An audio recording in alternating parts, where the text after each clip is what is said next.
Why do you think parents feel the need to criticize and especially create that guilt and shame? Well, I think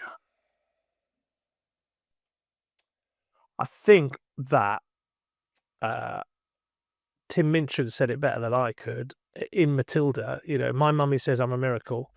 In the opening song of the musical Matilda, if you've seen it, it's well worth doing. But it's the doctor is singing as Matilda is born, every child's a miracle, and then you've got all these obnoxious kids go, well, my mummy says I'm the best miracle, and and I'm going to be a soldier, and I'm going to be a footballer, and I'm going to be a ballerina, and so I think when our kids don't live up to that internal hope and expectation that we have, we feel like we have to try and close that gap by going, why didn't you do this? Why didn't you do that? Here's my dream for you. Not a bad thing.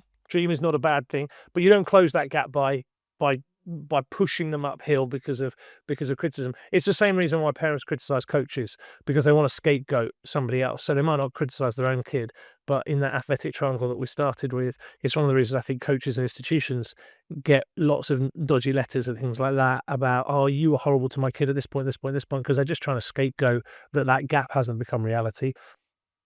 And they're trying to make people feel bad about that. The reality is that dream that parents have, and again, nothing wrong with this dreaming that our kids are going to be successful, but the reality is only a few people get that, and a very few people are happy when they get it. I mean, you read the biographies of famous sportsmen and women, or you listen to the podcast where they all go on and share their stories. Most of the time, they're using that podcast as therapy to deal with the stresses and the strains and the struggles of it. I came to the conclusion very quickly working in the high performance world. I don't think I'd want this for my kids. I don't think I would want my kids to make it on that level. I think, like we went back to being kind and faithful and compassionate and encouraging. I think you're then put in such a bubble. The very famous people that I've met, people from the Alex Ferguson football team and things like that, they're lovely people, but they're very suspicious of everybody. They're very closed. They're very guarded. And I just think, like, I wouldn't want my kids to have to go through life like that. But maybe that's an unreasonable judgment. It is my value judgment that I recognise that that's a different perspective. So there's nothing wrong with seeing, oh, my kid could be this, but I think it's losing sight of that, and it's like that. My kid could be this, and then the criticism tries to fill that gap, and that's just super unhelpful. It's super unrealistic, and often what we think our kids could be capable of is really unachievable. Not really unachievable, but is often unachievable. I do some work in a local primary school, and one of the things we do with the kids is we take them out to do random acts of kindness. So they take fruit and sweets to give out to people on the streets. And it's brilliant because, to start off with, hardly any of the kids want to have the courage to go up to a stranger, and I see it as an opportunity of confidence, approaching people, communication skills.